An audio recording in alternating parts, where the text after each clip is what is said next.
Today's topic is on one of my favorite books, which is Tribe of Mentors. A book written not like many others in the sense that is the same 14 questions asked to over 200 of some of the most successful people in their given fields all around the world. Some time ago, my wife and I read through this entire book and we made reflections on each and every single one of the mentors that she goes through and reflected upon the answers that they give and principles that we see and as patterns throughout the book. Because one of the most interesting things we found from reading this book is as you continue to read it, you start to see patterns and principles that all of the mentors seem to live by.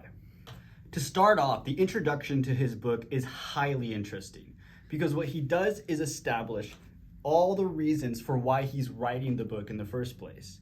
The first being that he wants to go into great depths to figure out what makes these mentors, these successful people tick, what makes them successful. His 14 questions was number one, what is the book or books you've been given given most as a gift and why? Or what of one of three books that have greatly influenced your life? Number two, what purchase of $100 or less has most positively impacted your life in the last 6 months? My readers love specific brand and model, where you found it, etc. Number three, how was a failure or apparent failure set you up for later success? Do you have a favorite failure of yours? Number four, if you could have a gigantic billboard anywhere with anything on it, metaphorically speaking, getting a message out to millions or billions, what would it say and why? It could be a few words or a paragraph. Number five, what is one of the best or most worthwhile investments you've ever made? Number six, what is an unusual habit or an absurd thing that you love? Number seven, in the last 5 years, what new belief, behavior, or habit has most improved your life? Number eight, what advice would you give to a smart, driven college student about to enter the real world? What advice should they ignore? Number nine, what are the bad recommendations you hear in your profession or area of expertise? Number 10, in the last 5 years, what have you become better at saying no to? And what new realizations and or approaches helped? Any other tips? And lastly, number 11, when you feel overwhelmed or unfocused or have lost your focus temporarily, what do? At number 10, we have Terry Crews. One of my favorite quotes from the passage where Terry Crews answers was, God will not have his work manifested by cowards. And I appreciated this quote because it emphasized the importance of defeating fear. And if you want to do anything meaningful in this life and worthwhile, it is going to require some form of courage in one way or another. And ultimately, if you're not scared, if you're not feeling some type of fear in some way or another, then you're probably not doing something worthwhile. And that really struck me because it made me realize that you should stop avoiding fear. You should stop avoiding being uncomfortable. You should stop avoiding anything that's going to terrify you, because at the end of the day, that is actually just a sign that you're doing something worthwhile. Number two is Daniel Ek. He is an entrepreneur and technologist and one of the CEOs and founders of Spotify. And trust me, I love Spotify. When it comes to listening to podcasts and listening to music, Spotify is my go-to. And the fact that he was able to share such insight into what what made him successful was just beyond cool to me. The book, The Alchemist, was available for free. And it seems like that might have inspired him to have the free model of Spotify, which most certainly helped in the growth and the sales of Spotify. And one of my favorite quotes that he shared during Tribe of Mentors was, do what you really feel like doing, and I'll be here for you no matter what. This type of advice is so essential for someone who's daring to try to do something that's borderline impossible or even controversial. The favorite things that he mentioned was that good things come to those who work their asses off and never give up. And he says essentially it's be careful to realize when patience is actually hesitation.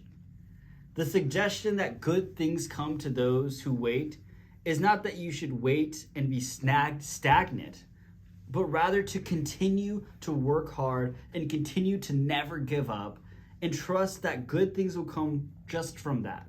And that basically don't wait for good things to come to you. Rather, continuously work towards those good things and be patient in that pursuit for those results. Choice for number 8 was Gary Vaynerchuk. Obviously, a serial entrepreneur who many know from social media. One of the great issues for anybody who becomes successful, according to Gary Vee, is they are crippled by opportunity. And you might think it's the opposite, that all they wish for is opportunity. But sometimes we forget, just like with a business who grows too fast, sometimes you're not able to capitalize on all the opportunities you have because you don't have enough resources to do so. And so it's for this reason that when you burn out or become overwhelmed and exhausted and leave no room for the pleasures of life, like family and friends and other things, that you can burn out. And that's why it's so important to be able to pace yourself. It's so important to be able to capitalize on the best opportunities you have when you do hit it big. It's awesome that he said to say yes to 20% of things that seem dumb. And this is important because we often just don't take chances. We stay in our lane in a lot of ways. And sometimes by stepping out of that lane and taking chances on something that might seem dumb, you might actually gain some knowledge and some wisdom that you didn't have before. Debbie Millman, a graphic designer and author. She explained in one of her answers to a question that her failure was able to be the foundation to later successes. One of my favorite quotes from her, and one of my, honestly, one of my favorite quotes of all time is that busy is a decision. I'll say it again. Busy is a decision. Now, at first you might be like, what do you mean? No, it's not. If you're busy, you're busy. But actually, she explains that by merely saying you're busy is actually, in actuality, saying, I am prioritizing this thing over this thing.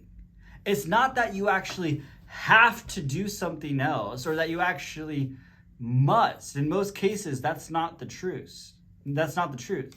In most cases, what's really going on when you say, I'm too busy, I don't have time for that, it's not saying that in actuality you really do not have time. It is saying that I am prioritizing this over this. For example, I am prioritizing work over time with my family. Amazing quote, because it makes you realize, it makes you take a step back and ask yourself, am I actually too busy? Or am I simply prioritizing one thing over another? Nobody cares if you're a people person.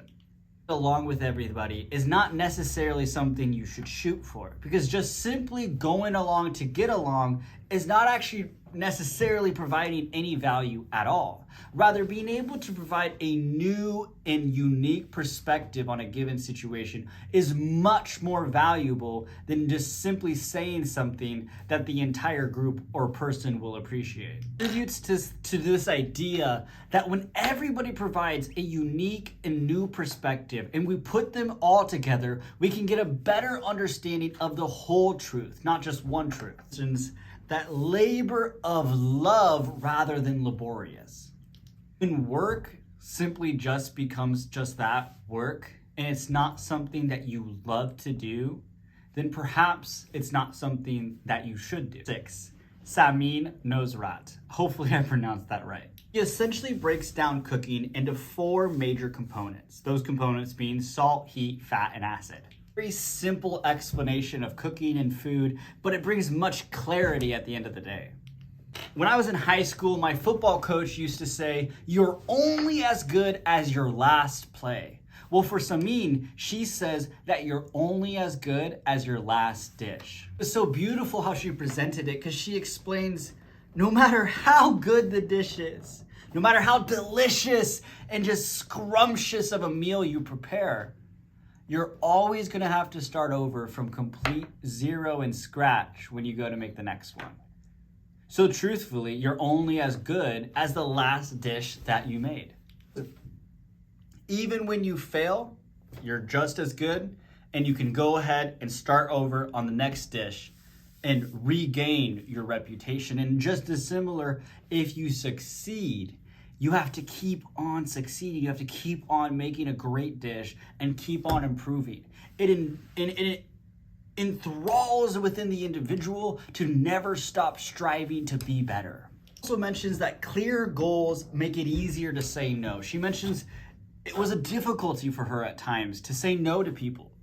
But when she was able to establish a clear goal for what she wanted in life, for what she wanted, especially in partnerships when it came to work, it made it much easier to be able to figure out when she should say yes to an opportunity and when she should say no.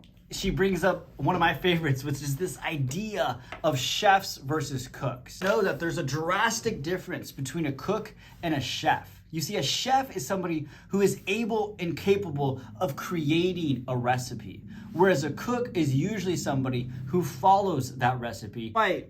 Ultimately, it's important to develop the skills of a chef, somebody who so understands their ingredients, so to speak, that they are able to create recipes that later on people follow, and not to simply only be somebody that follows other people's recipes. Number 5, Vitalik Buterin, a Canadian and Russian programmer who was the inventor of Ethereum.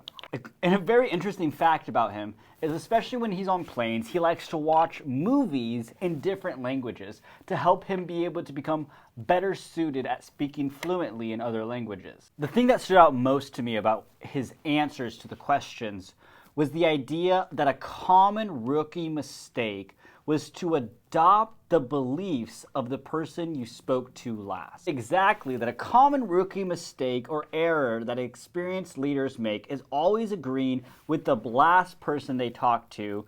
This takes a while to get past, so it becomes easy once you get exposed to enough people who contradict each other. Things to unpack with that quote. One, it's very important to not get in the habit of agreeing with the person you last spoke to. But secondly, an idea of how to avoid that is this idea of surrounding yourself with not like-minded people, but quite the opposite, people who don't think like each other, people who contradict each other, and people who are able to give different aspects of the truth or different aspects of the whole idea. Ultimately, open-mindedness and the ability to think on your own and take a piece of information and process it and come up with unique analysis of it is an entirely important, even for leaders to do. Like, you can't just be another spouting head. This idea that at the end of the day, you have to be able to come up with your own thoughts and opinions on any given subject to actually be a leader in that field. Ultimately, open-mindedness and the ability to take a piece of information and come up with your own analysis, observations, and input is so important to becoming a leader, because you cannot just simply be another spouting head. You have to be able to come up with your own analysis, and you have to be able to essentially make unique and original observations of any given subject. Number 4 is going to have to be Tony Hawk. Tony Hawk said in his answers to one of the questions that true success is doing something that you love for a living. And I couldn't agree with this more. We often think that success is the same for everybody, but that's just not the truth.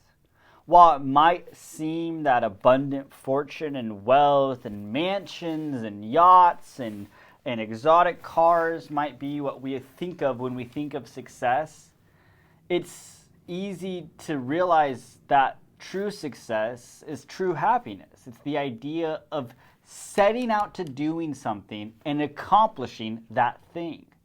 That the idea of true success is setting out for something and accomplishing that thing, no matter what it may be. Some may set out to grow a Fortune 500 company. Some may set out to simply be able to one day own their own hair salon.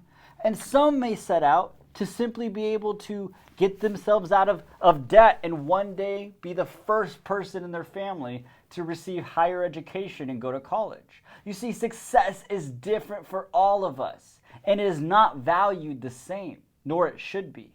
Because when we realize that your success is not something determined by somebody else, but is determined by you, that if you decide that you are a success because you set out to do something and you accomplish that thing, then indeed you are a success. Not by anybody else's metrics, not by anybody else's terms, but by your terms. And that is the idea of true success. Doc also mentioned that you should remain steadfast in your values and product direction, especially when working with other companies. And this is great advice because ultimately it can be easy to lose track of where you started and why, especially even with other people and other people's intentions to start getting involved, why you really started an venture in the first place. And he also mentioned to remain steadfast in your values and protect the direction in which you have initially started in the first place. He mentions this because ultimately when you get started with a venture and you bring on other people, they will mention their intentions, they will mention where they see it going, and sometimes it can be hard to keep track of why you initially started something in the first place. Number 3, Ray Dalio, the founder of Bridgewater Associates, one of the largest hedge funds in the world. He mentioned in one of his answers that the belief that I am in a stage in life when making others successful without me is the most important thing that I can do. How impressive to say that he is so selfless in a place in his life where he not only wants to make people successful, but he wants to make them so successful that they are able to operate without him. He mentioned the importance of thinking for yourself while remaining radically open-minded, something that is not easy to do.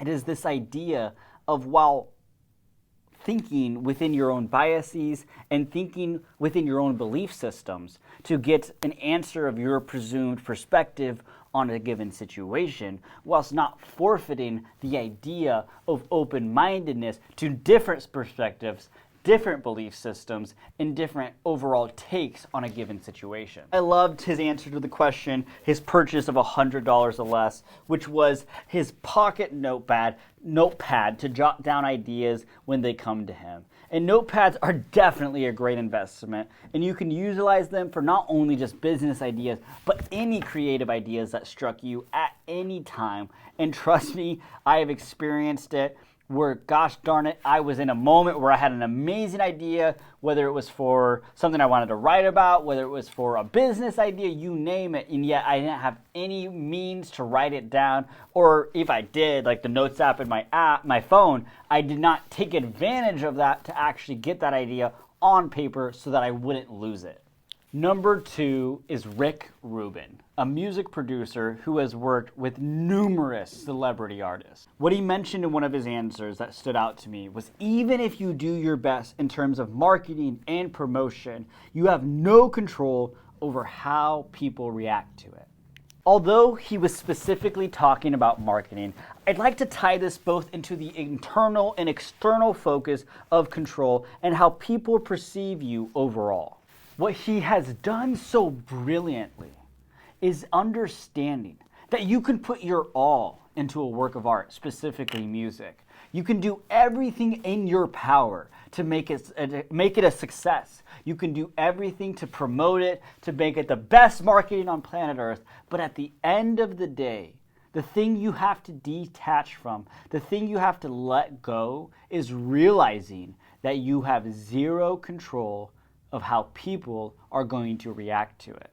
This quote reminds me of another quote previously stated in the book, which says, you can be a juicy peach, like the juiciest peach on the tree. But at the end of the day, there is going to be somebody who doesn't like peaches. In other words, if you're producing your best work and being the most authentic and best version of yourself, there's no need to stress and focus on those factors that you have no control of whatsoever. One is going to be Jacko Whitman, a Navy SEAL. He is said to be the scariest human alive, and there's definitely a lot of reasons to believe that. As a leader, he realized there was only one person to blame, and that was himself. Because he realized that the longer you decide to not take full responsibility of the problems you have, the longer it will take before you can put time to solving those problems. Ultimately, it's crucial to realize when you don't take ownership of your problems, that leaves you completely incapable of solving those problems. At the end of the day, those problems are still there and they're still your problems, whether or not you want to admit it. It's crucial to realize if you don't take full ownership of your problems, you will be completely incapable of solving them. Because all of the time spent in your denial of the responsibility, the denial that the problem even exists, is time taken away from you actually solving the problem itself. And at the end of the day, the problem still exists, whether or not you're willing to admit it. Another quote that he said to me that was incredibly powerful is that discipline equals freedom. And at first that might seem counterintuitive, but when you really think about it, doing the opposite of freedom is actually how you achieve freedom. And let me explain that a little more. If you want more free time in your life, then you're going to have to go out of your way to be able to afford yourself that. If you want more financial freedom, then you're going to have to delay instant gratification and put together a long-term financial strategy. Say you want more freedom in your health and in your way of being, then you need to be able to sacrifice and to have the discipline to be able to have a healthy diet, to have the discipline to to keep exercising and to stay healthy, so that you can have the freedom to go about your life the way you choose, so that you can have the freedom to go on hikes with your friends or your family and to be able to do those physical things that you so desire.